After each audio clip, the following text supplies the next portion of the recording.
telling us about this extraordinary number of people, apparently, who've been affected when a parent is sent to prison and the child basically looks after themselves. No one at the school knows anything about it. Social services don't know anything about it.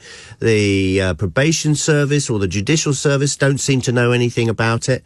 They're left to fend for themselves. Sarah Burrows joins us now. Sarah is the founder of Children Heard and Seen. Thank you for coming on, Sarah. How many people are we talking about being affected here? We really don't know. Most people are surprised to hear that we don't know who the children are who have a parent in prison. There is an assumption that in some way, when a parent goes to prison, services step in and know who the children are. Last year, in 1 month alone, we had 5 lots of children who were living on their own, and nobody had known that they were. What age? Around 15. Right.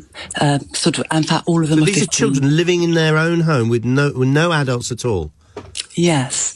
And in fact, one young person who was 15, he had lived on his own for months, and was getting up every day and going to school and pretending. What was he shopping for himself? Where was he getting food from?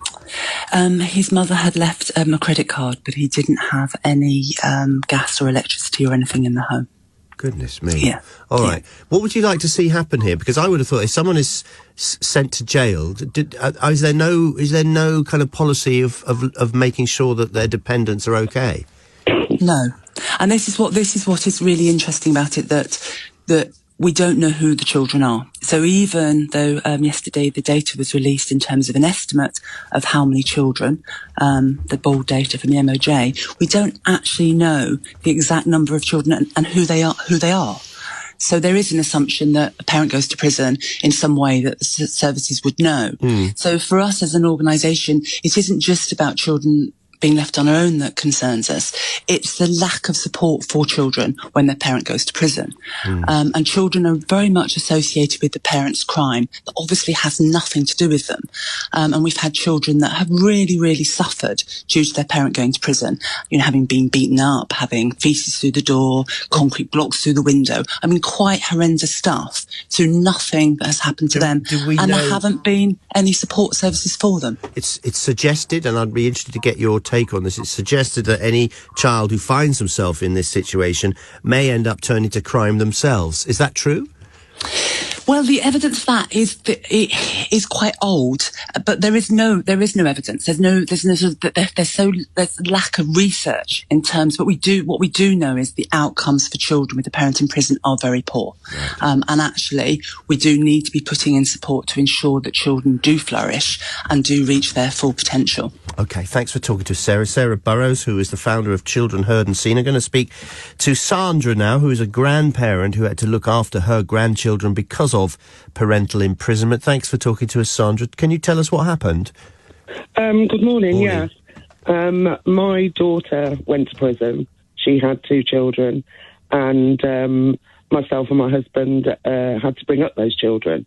If it hadn't been for Children Heard and Seen, there would have been no support for us whatsoever.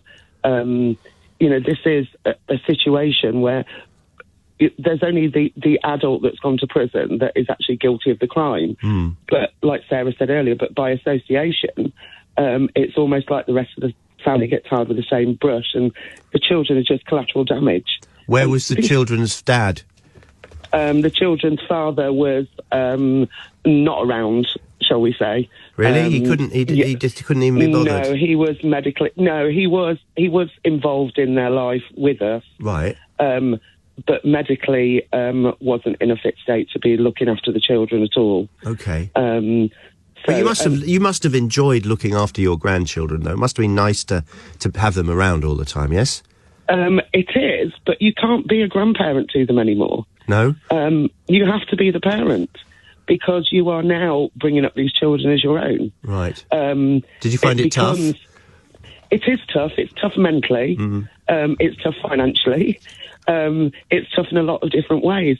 But it's tough because these children are completely innocent, and it's like no one cares. They feel like no one cares about them. Society just forgets them. I've met lots of grandparents in the same situation through Children Heard and Seen over the years. And some of the horror stories, that you hear, it's just horrendous. I mean, we were sort of, our situation was quite mild compared to some others. But it's the fact that there is no support for these children, and they do need support. As a family, when somebody in your family goes to prison, it's a devastating time. For a child, it can be almost like a bereavement.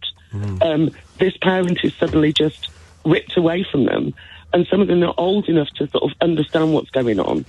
How old are they now, and how are they doing? Oh, they're fine. They're 16 and nearly 20 now. Good. They were 7 and 11. Well done for stepping in, Sandra. Thank you. That's Sandra, who's a grandparent who had to look after her grandchildren because of parental imprisonment. 5 minutes to 7. Let's finish up today, or the week for me.